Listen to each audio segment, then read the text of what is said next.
What fascinates me and draws me to the medieval period is the celebration of craft. For me, when I look at some of these objects, I can feel the craftsman's passion, their energy and their innovation to want to create something new, as I suppose we do today.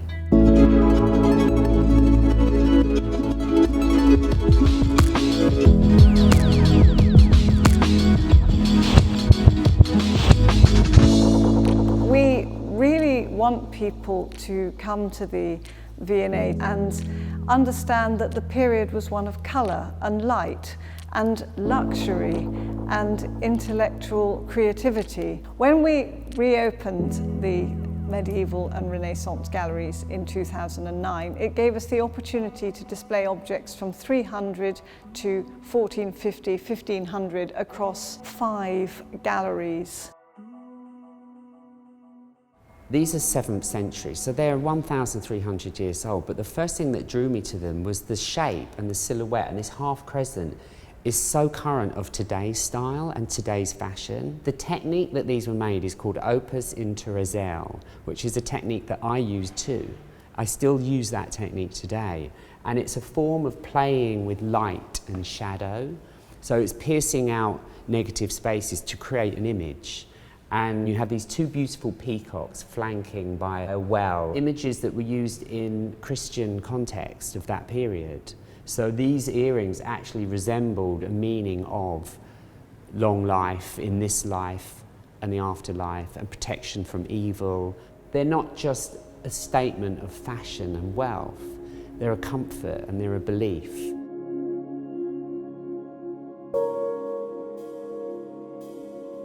My first memories of embroidery were hiding under my father's vestments in church. So for me, it's kind of like a personal nostalgia thing when I see something like that. It has a funny connection. This is what's known as the Butler Bowden cope.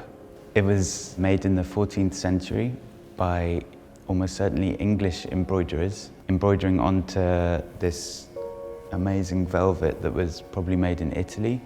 So you can still see on some of these little faces, this one particularly, the face is almost entirely covered with tiny little seed pearls. I have a tendency to cover everything in pearls. When I see a piece of embroidery that I made like 4 years ago, I remember exactly what I was listening to or the person in the room at the time. So it almost becomes like this map of where you were while you were making it. So when I look at a piece like this, I wonder about the same thing for the people who made it when they were embroidering this little branch down there, who was in the room, and it's really this really closeness to it that I feel. I think contemporary artists and designers are inspired by the period because of the beauty of a lot of the objects and also, I suppose, the longevity of many of them. If you think of medieval manuscripts, they're, a good 1,000 years old, a lot of them, and you open the pages and the colours are as fresh as they were the day they were laid down on the page.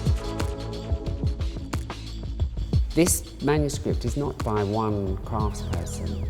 There would be 2 or 3 craftspeople working on this piece. The scribe would leave a space for the initial alphabet letter to be painted, and that would be done by illuminator. And the illuminator then brings life to the page. He brings colour, he brings gold leaf, he brings pigmentation, he brings the story alive. The styles changed. Like this one incorporates the elongated dragons, and the fusion of animal and human, and this was a trend of that time. And it's portraying a story within the Bible. These manuscripts, they were important dividers to introduce another new section to the Bible. This piece was to introduce the first book of the Kings in the Old Testament. This bust is part of a project Giovanni Pisano did for Siena Cathedral. The sculpture was carved of marble, and as you can see, Giovanni Pisano made extensive use of the drill to create incisions that would have created a dramatic interplay between shadow and light. So what we now today perceive as a bust was actually a full-length, life-size statue. I think what makes this work so extraordinary is the expressive freedom with which the artist carved this work. So although there are more than 700 years between us and the making of these objects, I think it has a very modern appeal and speaks immediately to visitors entering the gallery because of the emotion it carries.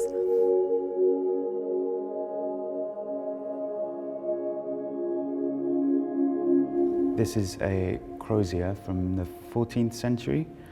It's made from walrus ivory.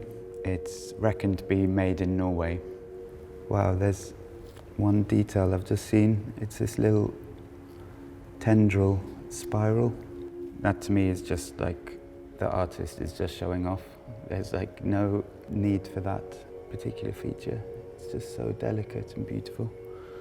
The most astonishing thing is just the minuteness of the details, like St. Olaf's beard and his hands, and just the detailing on the flowers. It's obviously kind of a collaboration between nature and the artist who made it.